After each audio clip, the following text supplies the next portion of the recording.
Hello and welcome to today's smart class. Here we have this equation before us here. We are asked to solve for the value of t in t to the power of 2 equal to 729 to the power of 1 all over t. How do we evaluate this challenge? So we take our solution here. All right. Now, the question is t to the power of 2 equals to 729 to the power of 1 all over t.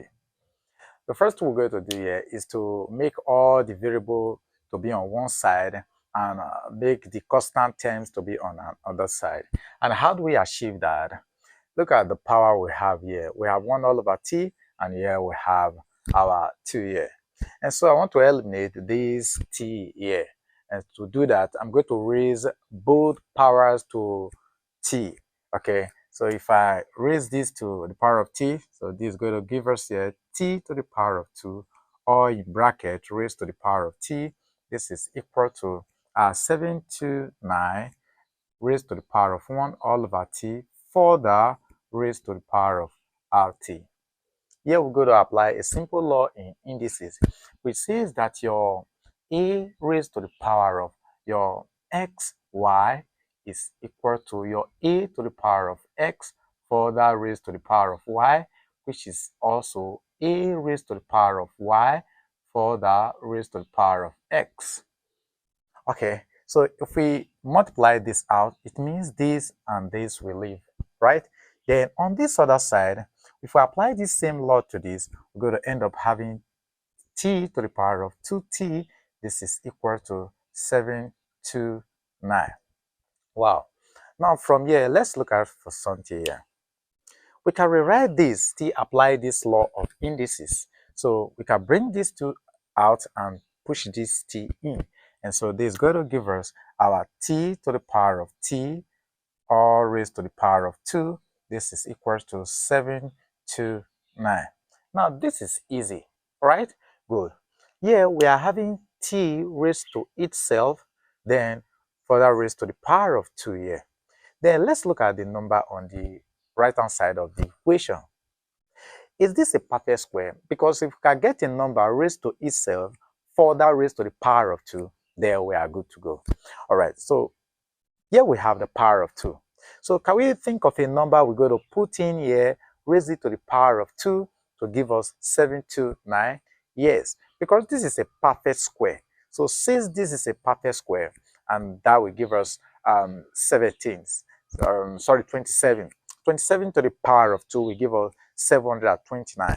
And so we can rewrite this as our t to the power of t further raised to the power of 2. This is equal to our 27 raised to the power of 2. Easy. Now we have achieved this power already. Same thing here. So we now think of handling this, our 27 here. So we want to think of a number we can raise to itself to give us 27. And that is just 3. 3 to the power of 3 means 3 times 3 will give us 9. Times another 3 will give us 27. And so we can rewrite this. So let's continue on this side here. Okay, erase this. So this is going to give us our t to the power of t further raised to the power of 2 equal to 3 to the power of 3 further raised to the power of 2. Wow. So with what we have here now, t to the power of t, 3 to the power of 3. 2 here, 2 here. So what does that imply? It means our t is equal to 3. So we have t, therefore, is equal to 3. So this is the value of t that satisfies this equation, but we can do a simple check to this. Okay, so let's take a check here. If this actually satisfies the original equation, or if this root is an extraneous root. And so we have our t here to the power of 2 equals to 729 raised to the power of 1 all over t. So wherever we see t, we're going to put in 3 there. So this is going to give us 3 to the power of 2 is equals to 729 power of 1 all over 3.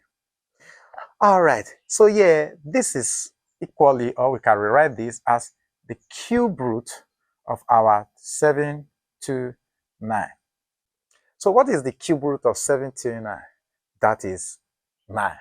And so this is going to give us 3 to the power of 2 is equal to our 9. Then what is 3 to the power of 2? That is 9. So now I have therefore 9 equal to 9. So this shows that the answer we got, t is equal to 3, satisfies the original equation. So this brings us to the end of today's class. If you have a question, drop it in the comment section.